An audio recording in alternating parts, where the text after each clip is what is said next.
All right, what's good, everybody? Welcome to the More Than Conversation podcast, where we do life together and talk about it. And of course, I'm here with my great co-hosts. Go ahead and introduce yourselves.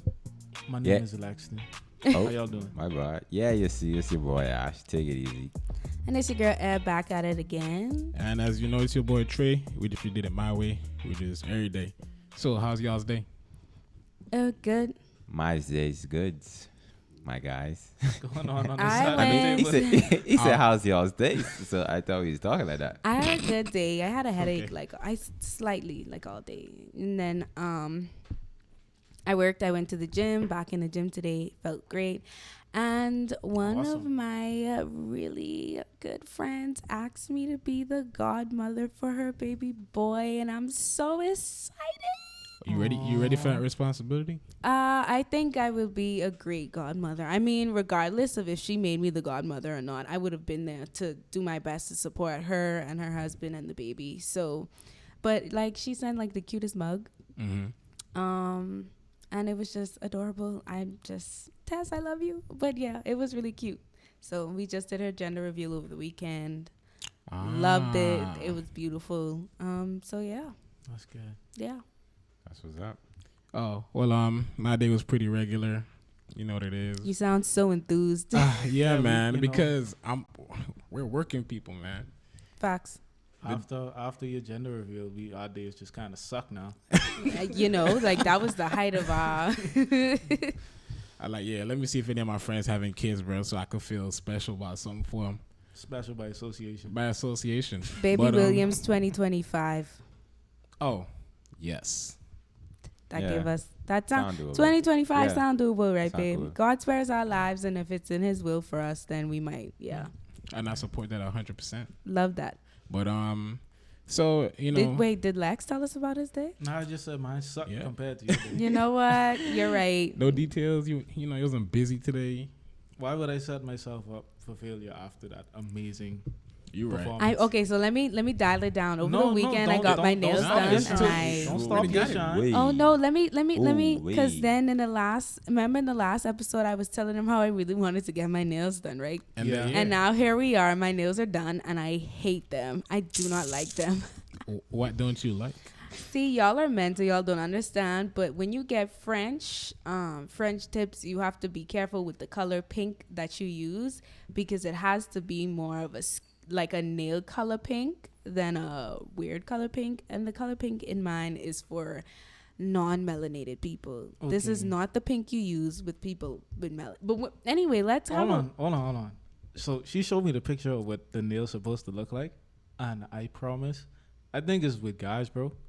I cannot tell the difference between the different pinks. Of course bro. you can. I am like, I can't do it. Of course you can. It's fine. Just be like, nah, this pink 3%. I wanted pink 6%. I was like, what? I see. I mean, like. I swear. I just know when April rolls around, when my budget is open and I have the money to go get my nails done, I will definitely be. You know, it's so funny. You say when April rolls around, but they're probably watching this in like May. Oh yeah, that's so funny. Yeah, guys. We're very efficient. We pre-record a lot of these. I just get whopping here.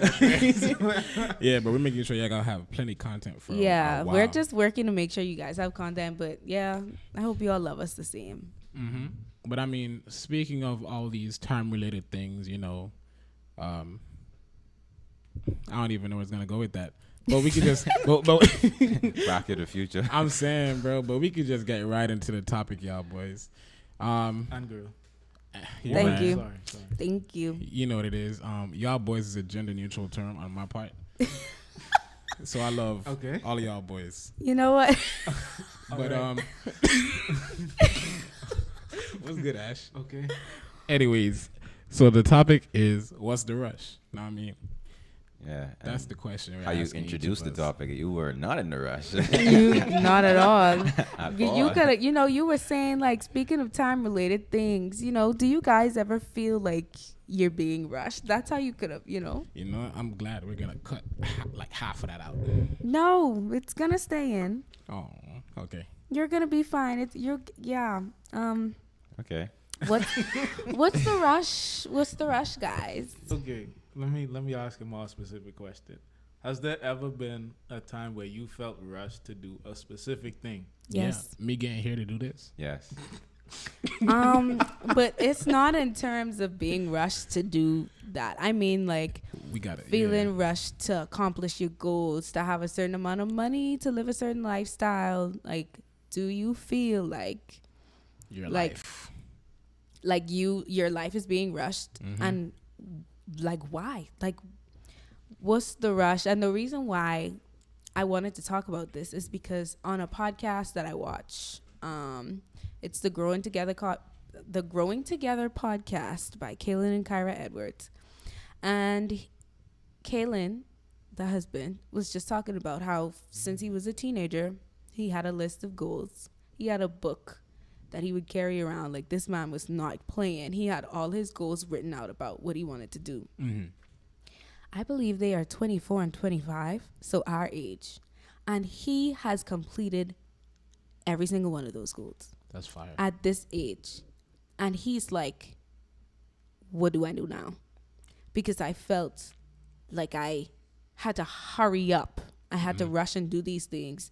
So now here you are having a midlife crisis in your 20s. Not even midlife. Quarter. Because a quarter life crisis at this point. Because you have accomplished everything that you wanted to accomplish, and you have no idea where to take your life. Because you was trying to rush everything, and they are millionaires. Literally, they have everything they want to need, and now it's just like what they think. That's what they think. Yeah. Well, see, supposedly. that's at this moment they're good. They are at the end or at a certain end point of what they consider their journey. Right. Now, for people like myself, I could say, you know what, I haven't done much with my life. Right. And especially if I had a list of things that I can objectively say I want to do, I'm nowhere near down the whole list. So in the case of me where I could think to myself, well, knock on wood, God forbid, I could die tonight or tomorrow. If that happens and I don't accomplish anything that's, or leave any kind of legacy, then it feels like a waste. Agreed. You think that's what's on everybody's mind? They're just counting down the life expectancy. The more you live, the more you die. Well, okay, I think people are more concerned about legacy innately than they might want to care to admit. But I think that's a natural thing. I mean, everything that's alive wants to stay alive and wants to, I think, leave a mark or leave something behind. I mean, that's when something's challenging your life, like when something's like threatening it directly. Because I mean, like, okay, as a living organism, if something is threatening, like, why does that sound like that? Threatening, because you're saying threatening, I'm trying to pronounce. Usually threatening. I'm trying to pronounce it like threatening. Threatening is how I would normally pronounce it. So I'm gonna do that. Threatening. Yeah. There you go. See. Threatening. I would. Threatening. Yeah. Exactly. No H, but. None at all. But like, even from the smallest living organisms, like. You ever watch like a science documentary? Like Nat Geo, something like that Discovery Channel. When you're looking inside the microscope and you challenge an organism with something around it, it would defend itself or try its hardest just to live. Okay, and that's built in us. Yes, but I think everything that's alive wants to stay alive. Yeah, but when exactly. But that's when something is compelling it or combating your life directly, but life itself isn't combating us. I'd say not directly. I'd say, especially as young people. I'd say yes, it is. I mean, it might not be as direct, but I'd say yeah, it is. I don't think every day something's trying to kill you. You'd be surprised. The devil is. To be fair, the devil is trying to kill you. There's so many chances. That man come to kill, steal, and destroy. But okay. For us who have like a higher level of consciousness, being human beings, right? We think about the future like all the time, and I think most people would like to leave. They want, like, if they pass on, they want good things to be said about them. They want to know objectively that I did something. Exactly. If They not want to for leave with no everybody. regrets. Something that mattered to somebody. Exactly. But the thing is, even if it doesn't matter to somebody else, just as long as it matters to that person themselves, because like people always say all the time, I want to die with no regrets, which means doing in their mind whatever it is that they want to do. Okay, so I don't know for them. It's giving YOLO, honestly. It is, but you shouldn't be that reckless. Don't be reckless. You shouldn't be like completely reckless. Okay, but being rushed. I mean, I don't think I've been rushed. I feel like I put in a lot of work from maybe like 11, 12, where I feel like I think I should have a lot more accomplished. It's not like, I wouldn't say like it's a clock right on me. I think steady progress is more important than risking it all to get from here to there in a jump. I think the steady progress part is fine. So I ain't too worried about the time per se. But if I'm not making gains in proportion to my work, then I have a problem with that. Understood. That's actually interesting that you said 11, 12, because 11, 12, I was like graduating primary school and taking a entrance exam for a new school. So I wasn't really thinking about 10 years ahead. I don't even know what I was doing at 11 and 12, to be honest with you. 11 and 12, work was starting for me. But I work? Yeah. I cannot. Okay. That's what happens when your it's parents are entrepreneurs and they have businesses. That's not supposed to be funny. But because no, why you start laughing? Because it's his reality, bro. But okay. I first laughed when he said it, but now that I realize, like when I think about it, like it's more common than we think. That's young, especially around the world. Like a lot of kids have to work, like especially if their parents have a business. 6 and 7, not even just a business, like for life. A lot of them have to work for life because they have to assist their parents. We privileged on this side, some of us. So it actually that's a real thing, and honestly, as a whole, from what we know, even though I've been like different parts of the world where there was like serious suffering and stuff, as a whole, I think the rush itself doesn't really start for most people until like, I would say early teens, or when you become a teenager. You will know why, because that's when you're considering fully and watching what other people are doing. I was just about to say, is that what causes, like, what do you think causes that rush? Other people? It's pressure, peer pressure, and yourself is your mind what causes that rush. Because in primary school, there is no rush towards getting something. There may be a little bit of envy and jealousy because he has a certain transformer action figure, or she have a certain doll, writing their notes fastest. Or she getting more gold stars on the board. Nobody for her grades.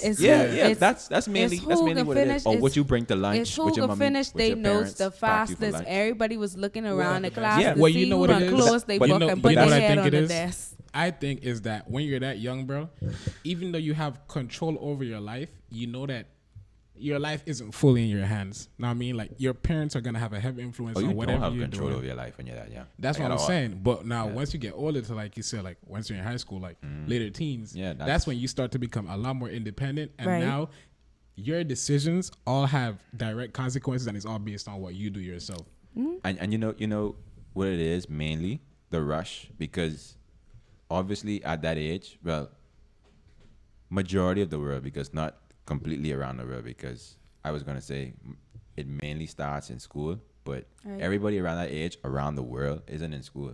So I can't say it as a whole, but in majority, like the main thing what starts the rush is people get into relationships and you'd be like, why I haven't found anybody as yet. And then people are picking up stuff quicker than you in class, and you'll be like getting accepted to college, and no, it's not even college yet. I talking about like 13, 14, like early high school. 13 and 14 is where like people just all of a sudden, boom, I need a girlfriend, I need a boyfriend.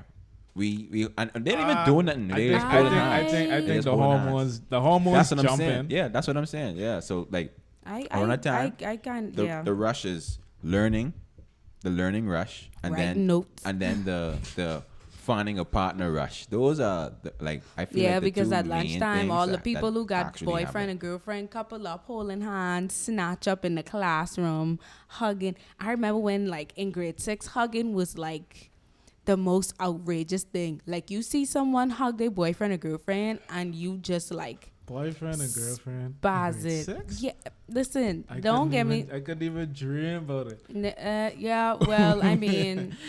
If it's just I'm not going to comment on that. I'm not going to incriminate myself.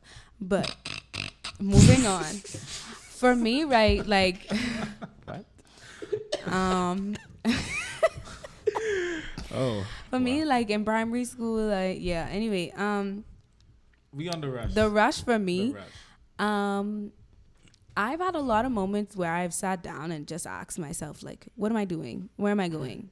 I don't know why, but back then, like in my teen years, I always thought by the time that I reached 24, going on 25, which is unbelievable, that I would already, be married. Got that. I'd be living in a big house with 2 kids and a picket fence and a dog, driving a fancy car, in my career, doing all types of stuff. Mm-hmm. Only one of those things on that list has been achieved. This guy. So like I am 24 going on 25, still not entirely sure of a career path. I mean, I love podcasting. I would love to make a living from doing this because it's what I like to do. I like to talk. I'm pretty good at it. Mm-hmm. But like everything else, I assume is just like, baby, no. I even wrote a status on Facebook. I was like, I don't know who lied and told me that this is what it was, because I was not properly prepared for anything that came in my adult life.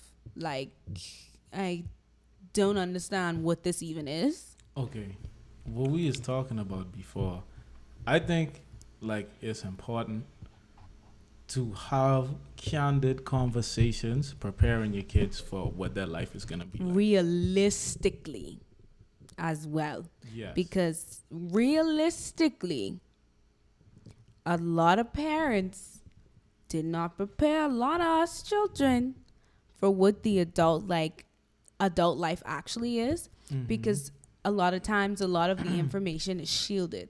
Yes. They don't talk about the financial sacrifices that you're going to make sure that your bills are paid. They're not going to talk about the times where they got to pinch off food here, there, and everywhere just to make sure they could eat for the week. They don't talk about only having $5 to put in your tank for gas or struggling to make ends meet, period. Like, they don't share this stuff because I guess because they feel like you're in a child, you should stay in a child's place, and they prefer not to put that stress on you. Or they wouldn't expect you to be in that position in the first place. Understandable, but you need to prepare your child for what could and can't happen. You have to sit down and say, hey, listen, when I was your age, nobody told me that I should have focused more in school so I could have get scholarships to go off to college and make a good living. And even then, it is not, the line to that is not even that straight. It is not even that black and white. But at the same time, parents aren't really being transparent, because they don't know how to sit their children down and say, listen, this month was a little rough. Mommy didn't make as much or daddy didn't make as much. So we have to cut back a little bit on this for a little while so we can make sure that this is covered. I don't think that's a conversation you have with your child as you growing them up.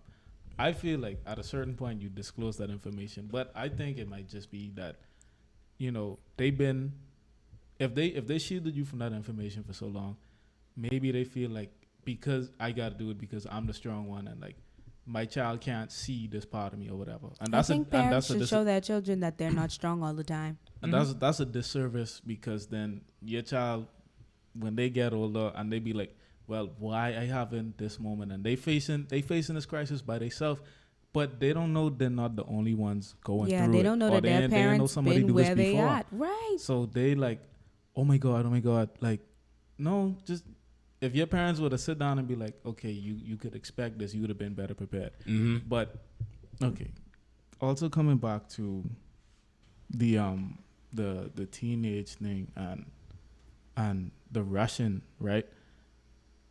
Maybe I didn't realize at the time, but peer pressure ain't just like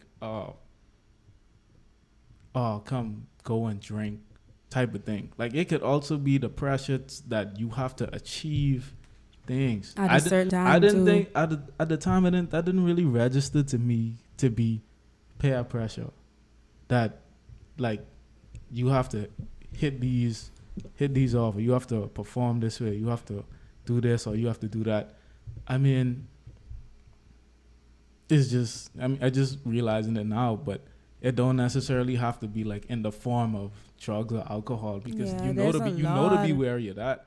But then other things you might not recognize as easily. As simple as picking a school, you wouldn't think that that's peer pressure, but a lot of kids are pressured into go to this school or pick this school, or all of my friends are going to this school, so I should apply to this school, knowing that the course that you want to do ain't even in this school. So now you compromising what you want to take up because your friends telling you come go here, come go there. Even though it's a positive thing, going to school and picking your major and all this type of stuff, you might not.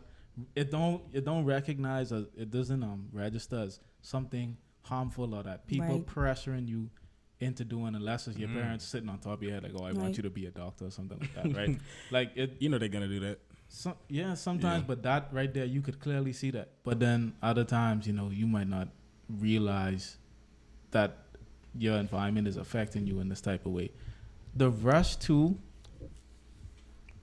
but listen, I think it's like super important again that you understand where you are at a certain point. Like people might feel like the world is falling down around them, but if you really take stock, by like you ain't that far off.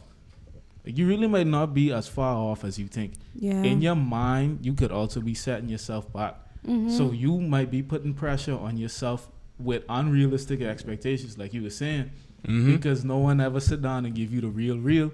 And if you had a certain upbringing, like the progress that you made just by listening to your elders and having mentors, like you might not be all the way there yet, but a lot of things you might have just bypassed just because you was a good listener or obedient child.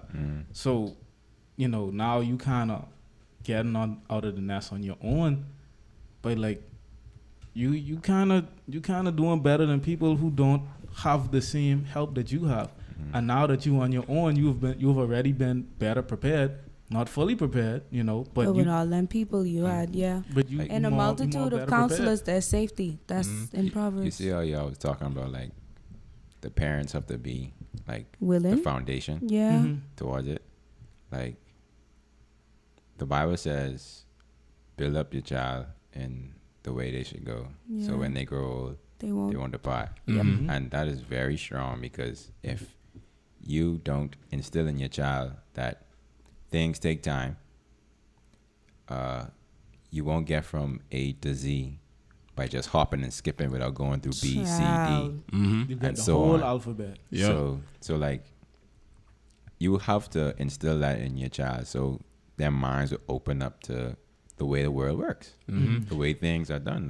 Like work has to be done. And a small example would be like, say a kid is in an exam, her friends are in an exam, and one by one the time's going down, right? And it's like maybe like an hour left, and their friends are starting to wrap up, so they're turning in their paper to the teacher and they're walking out. And this kid, mind you, like they're going through it, they're getting it done, but just at a slower pace. They see their friends leaving the room, and they have a free period, or they going straight to break because like they finish early. So instead of saying like, okay, I could do this in my designated time, like the time that I know I can do this, they will try to rush and hurry up, finish, not thinking clearly. So they just trying to breeze through because there are people leaving the room.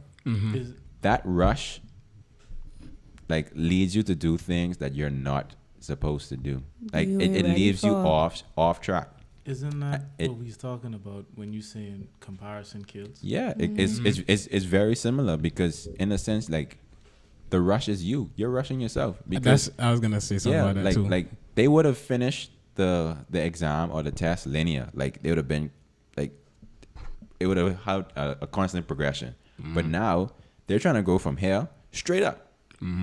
Yeah, so I was gonna speak on that, where it's like I feel like in order for us to really realize where we are at in life, we really gotta step outside of ourselves and try to look at ourselves from like a third person perspective.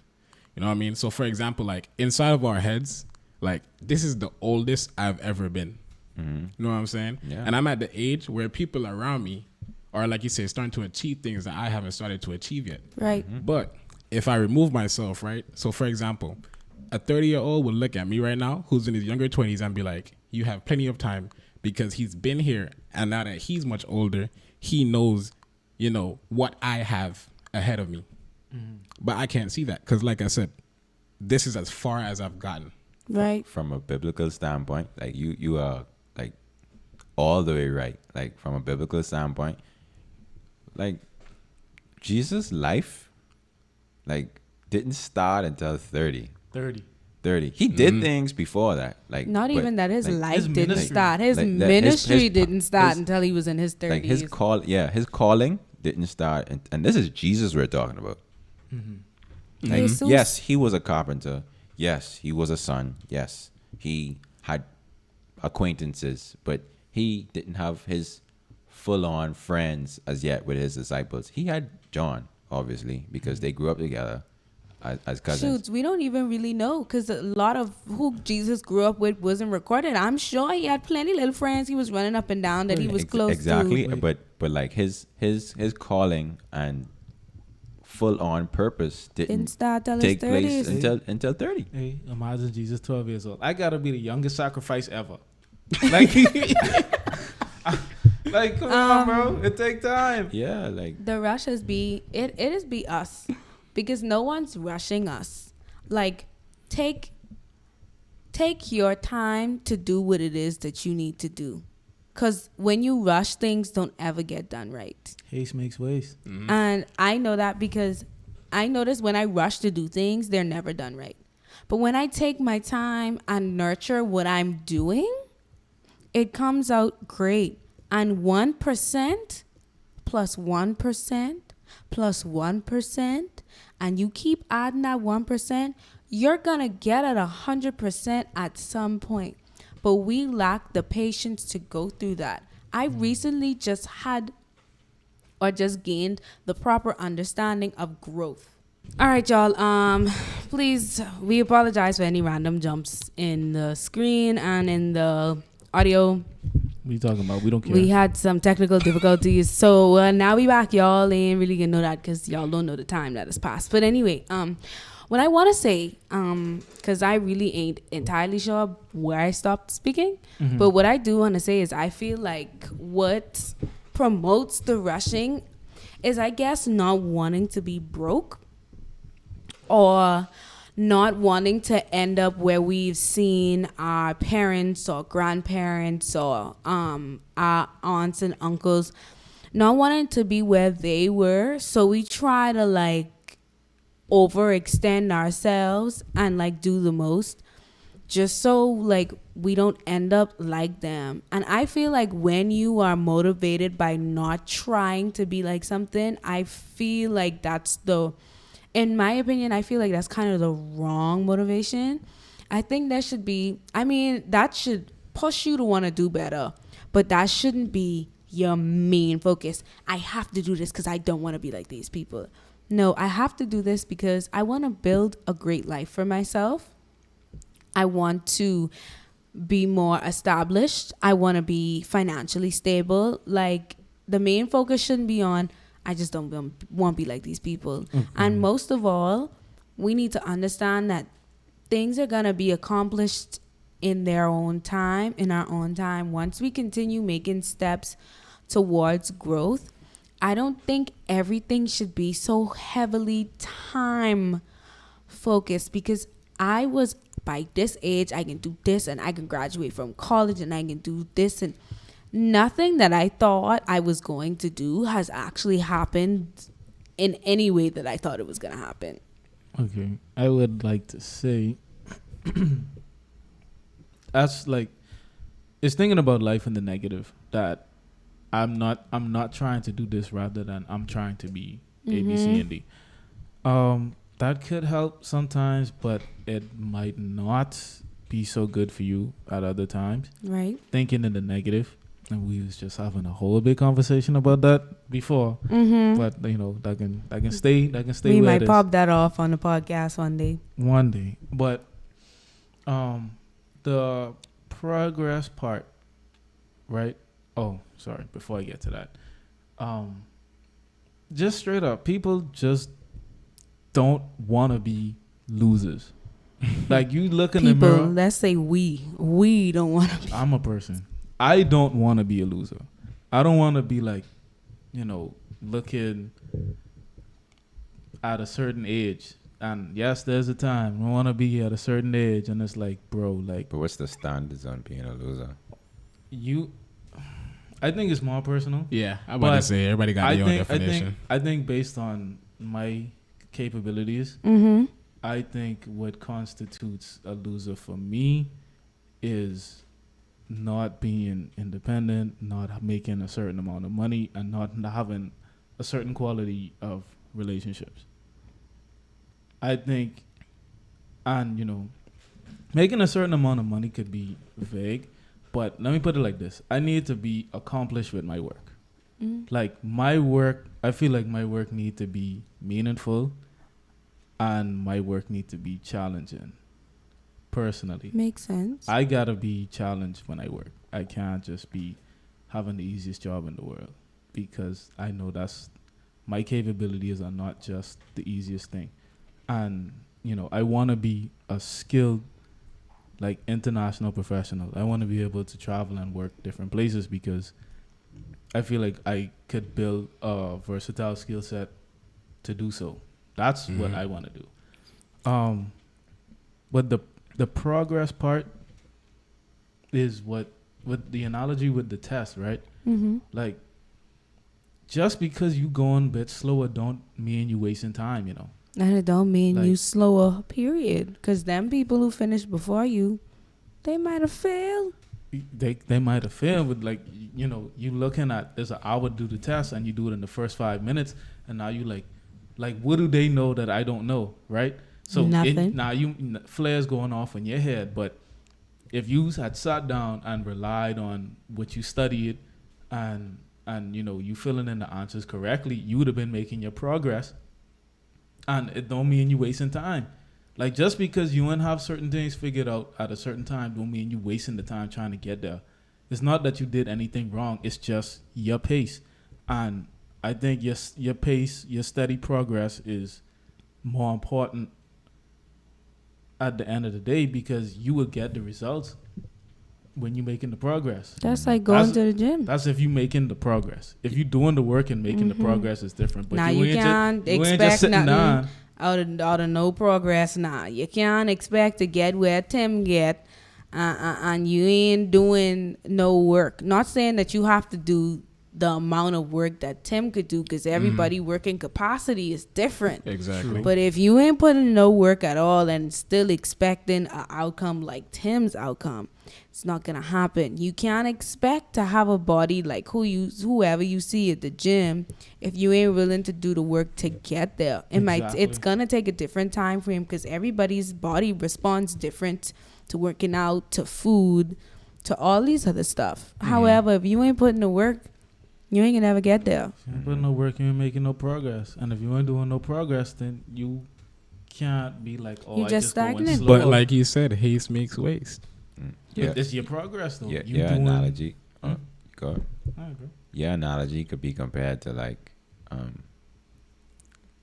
two houses being built inside a community, where neighbor one house is the estimate is about what, let's say like 8 months, and then neighbor two, his house estimate is about 3 months, and neighbor one is wondering like, what's going on, like, why are you doing this and why are you doing that, or whatever, so on and so forth.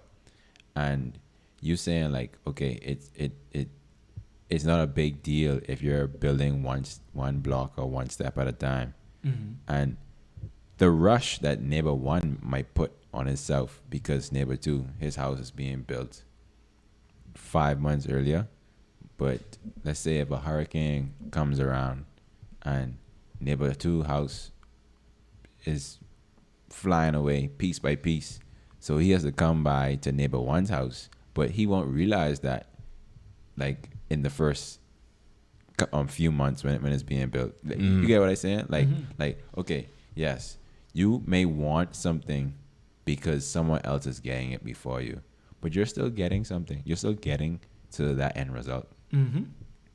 Your house being built one block at a time means that more time and more effort, more attention is being put into it. Stronger foundation. Yeah. Neighbor two, his house, they just throwing together some sheetrock and some boards. And, one hurricane, gone. And some 2x4s and that's it. But you getting the foundation cemented, you getting the blocks built, and you getting a wooden frame inside the blocks.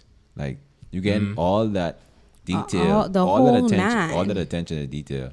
But in hindsight, like, you're not focusing on that because you're just seeing what can be done quicker, right? What can be done besides the actual time frame of what it's supposed to be. Yeah. So in terms of what you just said, for real, it's better sometimes not to rush because you're not sure if you're actually prepared in your life, like wherever you're at the moment, for what it is you want. I feel like it's never a good time to rush. Never. Exactly. So, like, for example, planning would prevent rush. Like, for example, a cake. Proper planning, I should say. Right.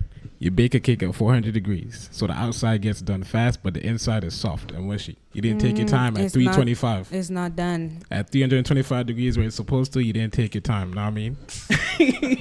He was so spaced out, like his eyes was low-key crossing, like so. What? You sleeping in the chair, bro? No, You his good? eyes was literally like one was like. Another story. I'm hearing you. I driving Trey home the other day. I having a conversation, right? Trey is responding. Okay, no. Nah, go ahead. You already started. I can leave it. You already started, bro. Go ahead. I can leave it, bro. I was responding, then what, Lex? I can leave it, bro. And then he fell asleep, right? Everything cool, bro. I can leave it. He fell asleep. I can leave it. Because we all know Trey is really good at falling asleep. And then he can say, it was dark. I didn't think y'all would see me. Knowing well, he missed half of the movie, knocked out. I think we gave up on movie nights a long time ago in this friend circle because somebody can fall asleep. Somebody. Yeah, I could enjoy the movie. It's cool. I'm going to get to it when I get to it. It's no rush. I see what you did there. I didn't want to finish the story. I wasn't going to air you out. Bro. I'll be all right. I just think that everybody, once you on track with what God have for you and where he wants you to be, then I don't think anything outside of that should really matter. And once you know you doing what you need to do to manage your time and your life in all of its capacity well, you will get where you need to be in due time. And you can't watch how fast other people get someplace, because in reality, you don't know what those people did or had to do to get to where they are now. And you don't know what they have to continuously do every day to maintain the lifestyle that they live, that you are trying to push to get to, because you feel like because they are someplace you need to be rushing. Especially because of course, social media plays a big part in this, because it's like you see someone, I've seen people my age or younger way more financially stable. Not saying that I'm not financially stable. Thankfully we do pretty well financially. However, there are people my age and younger that have a lot more financially, and it's just like, But here's the thing is, wrong? I feel like objectively there are some things that you would like. I could understand there are some things you'd want to rush more for. So, like for example, I feel like I could enjoy $1 million a much more in my 20s than I would in my 60s. So to me, when it comes to rushing for certain things, I see where people be coming from. And we have to ask ourselves the motive though, like what? Why do we want to do? Why are we rushing into doing certain things? Like for instance, I've come to the realization that I don't even know. Did I say this? I feel like I've been saying this so much, but anyway, I can repeat it again just in case you ain't hear it.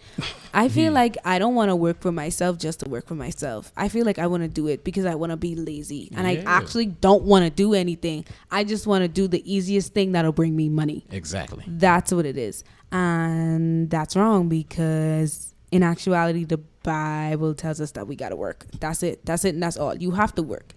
You ain't getting nowhere and ain't accomplishing nothing if you ain't willing to work for it. You have to work. And I just was like, I just want to be an influencer because that's no, ma'am. You have to plan content, edit content, post content, interact, create ads for people if they paying you for it. It takes a lot of work. It is literally a 9 to 5, and not even, it's like we were saying, it takes more work to work for yourself than to work for somebody. Because you are HR, you are customer service, you are everything. But then wouldn't that be up to a certain point? And then once you get to that point, then you're not worrying about it anymore? It depends on the size of your business. Right. But at the beginning stages and the entire growth, you're the person to call 24/7. You have to have the skills, you have to know, and you have to do it, bro. Shoots, even with starting this podcast, how much issues we run into. A lot of issues. Thinking it was just gonna be so simple. Imagine how long you think it can take before all we do is walk in the set, and then somebody doing the lights, somebody have all the mics set up, somebody have cameras, and we have 4 or 5 different angles. But like, how long do you think it would be? And we don't have no one else to call until we get to that point. It's us. But then, don't you think? Okay, I know you said you gotta have the right motivation, right? But isn't it a good enough motivation as long as it works? I could sort of agree with that. That's what I'm saying. Because motivation is very limited. No, but that's what I'm saying. Like if you want to be rich and successful, so that you could be lazy for the rest of your life, but you're willing to put in a lot of work now, so you could be lazy for the rest of your life. I don't think. So, I don't think I ever want to get to the point of. I wouldn't say laziness.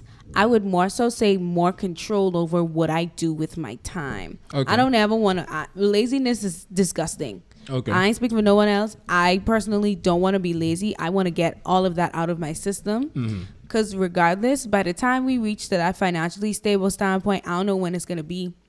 9 times out of 10, I still going to have a job, a.k.a. being a mom or being a wife. Not saying that those are bad jobs, but that's something that I still have to work at daily anyway. Those are tough jobs. So, like, it's still going to take work. I don't want to get to the point of laziness. I just want to get to the point where I have more control over what I do. So, freedom.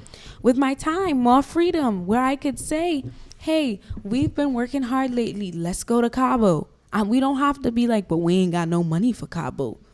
Just be like, yes, we have a vacation fund. Let's use it and go to Cabo. Just like that. Let's go to Cabo. I see what Trey's saying. And I think he ain't just saying like, to get you.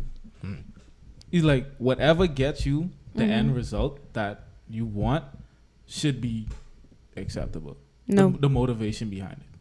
Like, I want money and I rob a bank. My motivation is my child need diapers. So I rob that bank because I need to feed my child. I'm going to jail. And what if you don't get caught? You still get the diapers. Motivation was successful. But that makes me a thief. Yes. That makes me a thief. But the end result is the diapers. Okay, so for all legal things, Trey is saying yes, the motivation doesn't necessarily matter as much. If you become whatever because you was like, bro, like I hate A, B, C, and D, or I don't want to be a loser, or I hate my father, so I'm going to strive to be a good father. Yes. No, hatred is not a good thing. No, well, it's not. Generally, you're right. You're right. It's not a good thing. There's no he but. just say, like, you know, if that gets you, your to motivation being a great has father, to be morally sound. Your motivation cannot be hateful. Like, you can't have hateful motivation. You can't have perverted motivation. Like, why you want money? What's motivating you to have money? Because I want to buy whatever I want. You know, the Bible tells us that the reason why people don't get their prayers answered is because you are asking for the wrong reasons. You asking for your own selfish desires. And because of that, you won't get it. If you want to know where it is, it's in the book of James. Your motivation matters. Why you are doing something matters. It can't just be anything. Like, that is important. You cannot be fueled by hatred. You can't be fueled by grief. You can't be fueled by unforgiveness. And that's a lot of people's motivation. You need a positive motivation. Something that is morally sound. Because if it ain't, you just being fueled by toxicity at that point. Your motivation is toxic. Well, I said earlier, some things, like thinking in the negative, it would be acceptable, and other things not. If you want to be, I'm saying this, my opinion, if you want to be a good dad because you hated your dad or that your dad wasn't A1, I personally would accept that. That's understandable, but that shouldn't be. That's a lesson to you to be a good dad. Mm-hmm. But your motivation should be, I love my children so much that I want to give them my best self. That is the positive to that. Mm-hmm. Negatively, it would be, I hate my daddy. Mm-hmm. I want to be a better daddy. No, because even then you need to, as within yourself as a man, you need to find it in your heart to forgive your daddy. Because you ain't going to be doing it right with all that unforgiveness in your heart. We called to forgive. I mean, biblically, we know we called to forgive. We ain't supposed to be walking around with unforgiveness. The positive standpoint of I hate my dad is I love my children, so I want to be the best man and father that I can be for them. Totally disconnected from you and your daddy. Okay, in that instance, well, doing it like that, I think there might be a particular situation where the love for your kids would carry you to do certain things that hating your dad would not. I agree there. But I personally think that if you get to that point because, you know, your dad was whatever, I would say that's still in the best interest of everybody. Being fueled by toxic things, I don't think ever really gets anybody anywhere good. I feel like we need to, I mean, negative things happening to you should make you want to strive more for positive things. But once you that get is there, true. But you need to switch your mind from the negative aspects and find positive reasons for why you're doing what you're doing and why you're striving to get to where you want to get. That's it. Like, a lot of motivation starts from a negative place. I feel like for a lot of people, I want to work out because I don't like my body. That's not a positive place. But as I get into it, it changes from I want to work out because I want to take care of my body because I love myself. That changes. So I do believe motivation can start from a negative place, but it cannot stay there, because that's when it is turned into hatred and resentment and all these other negative things that nobody really should be dealing with. So if it starts from like this negative place, then sure. But if it stay there, that's when it becomes a problem. But Valid. Do you have any closing? You also talking about what's the rush? I mean, okay, yes, that was the topic, yes. But it's okay for things to branch off. It is totally fine. That was confusing me. Maybe because you might be hungry or sleepy. But any last remarks, guys? Any closing? Anything y'all want say to the people them still? I wanted to talk what Ash was saying about the planning. I think it's important to plan. Proper planning prevents poor performance. Mind you, proper planning prevents poor performance. Don't take it out of context or don't assume that I'm saying that planning you'll be ready for everything. No, that's not what I mean at all. But go ahead. I think that like when things start to get really turbulent, right? Mm-hmm. I think the planning helps to keep you more grounded. Yeah. Because when things start to get rough and your vision kind of get blurry, like you remember that when the weather was calm, you made this plan, right? And you could keep your head down and kind of stick to the things you set out. I think that gives you more direction when you plan things out, and not that every plan is gonna go perfect and things just gonna line up, but it definitely helps to have that direction. And even if you don't tick off every step, you have a better idea than trying to wing it. Makes sense. I have like something like a small comparison. Like I heard a teaching earlier, like a couple of days ago. Can you project your voice into the mic, please? I heard Thank you.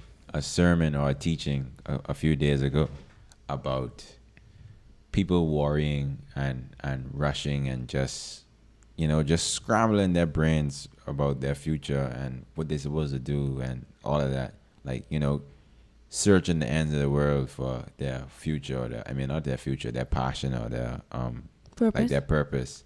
And like actually our purpose and our passion is supposed to find us. It's supposed to come to us, but we're supposed to be living towards our end goal in a sense, not just scouring the earth trying to find something that should be like, I found this in a sense. You like, do you get what I'm saying? I kind of confused a little bit. Okay, I don't, but maybe the viewers will. So do your thing, bro. Agreed. Okay, mind you, okay. Let me clarify. My bad for speaking in parables. My bad. Yeah, my bad. But I'm not talking about a worldly standpoint. I'm talking about like from a spiritual. Yeah. So as a follower or a child of God, yeah. Basically, we're supposed to study our Bible. Not trying to say like everybody have to read every single book every single book and every single page before they know what to do. But there are certain teachings that we have to follow, or we should follow, to help us become at ease of what today will bring. Are you talking about the teaching from Sunday? No. Okay, because I was just about to say you kind of explaining it wrong. But go ahead. It's not the same teaching. No, I'm just saying he was saying based like from a teaching, because I still like kind of confused at what he trying to say. But continue. You say it's okay, a certain teaching that we have to follow. Okay, we'll scratch all of that. Like, I think you're about to get there. Progression. I'm not rushing. There you go. Basically, as people of God, children of God, we shouldn't be stressing about our tomorrow. Like, have you ever looked at a bird or animal? Yes. Like, there's lots. I've seen them a lot. Yeah. do they worry? Do you think a bird worries? It's giving Matthew chapter 6. Do you think a bird worries about what's gonna happen about their tomorrow? I think so. It's in Matthew chapter 6 where we're told don't worry about tomorrow, for doesn't tomorrow worry has about enough. winter, bro, and stuff like that. But, basically, what Ash trying to say is our goal is to live for the day and do what we could do today to make progress. And then what? Trust that God has our lives planned out. So we just gotta trust him. He said that he does. Yeah, and I'm trying to say like if you ever watch a bird, specifically a bird, like a bird doesn't just sit in the nest all day, and you don't see a bird flying in circles, screaming like just making noise, like worrying about what they gonna eat, what they gonna do, where they gonna live, this, that, and the next. Like they flying around, and like if you ever see a bird go to eat, like they wait and wait until whatever shows up, whether it be a lizard, whether it be a worm, a bug, or whatever. Like they wait and wait until the perfect time approaches them. Okay. Okay. No, I get it. Am I going? I get it when you say it like that. Okay, when you say it like that, you I understand kind of what you're saying don't go out looking for it per se. Just wait on your time, and like when it gets there, you'll know, and just seize the moment when it comes to you. The patient bird gets the worm. I think what he trying to say is maybe I bit my words a little. Hold on, let me try simplify. I'm trying to bring it all together. The patient bird gets the worm. Okay, it's a brain. I'm having a little brain but it sounds like you're talking about what we hear on Sunday. That's why I kind of like the bird ain't just sitting in the nest. I don't remember that I'm talking about bird on Sunday. Anyway. The bird ain't just sitting at the nest. Wait, the bird is in a position to catch the prey when the time is available. So be ready. He's saying God already tell you certain things to do. Mm-hmm. So in your life, you should be following. You should be following those things. And in time, and when you where God wants you to be, the opportunity is literally gonna come to you. Okay. See, I a little tired, so my words was biting. I was just about to say he started talking real low and just I haven't eaten as yet, but this is exactly what was in my head. But it just didn't come out in the right way. When he said the bird catch the thing, I was like, oh, National Geographic. Okay, I get what he's saying now. Anyway, this guy gets it. We appreciate you guys so much for tuning in, for listening, for watching. However you're getting into this conversation, we appreciate y'all for doing life with us and talking about it. Don't forget to like, comment, subscribe, share. The link to our link tree will be below in the description. If you want to listen on our other platforms, if you can't necessarily watch or however is more comfortable for you, don't forget to DM us, leave comments. However, let us know what you think. Let us know what topics you want us to talk about. Tell us what's on your mind. We'll be happy to hear from y'all. And until next time, hands in. For real, guys. We need to change this. We appreciate y'all for listening. Yeah, for being here and spending time with us. And I hope my little last remarks didn't swindle anybody's brains. Let's clear it up. Lex is not going to be on top this time, bro. Hey, I get. Remember, this is the first bird and bees talk. You heard it there first, guys. You know what? And look, for those of you who don't like to listen, don't follow, don't subscribe, don't DM us. Wow, okay. And on that note, we MTC on 3. 1, 2, 3. MTC.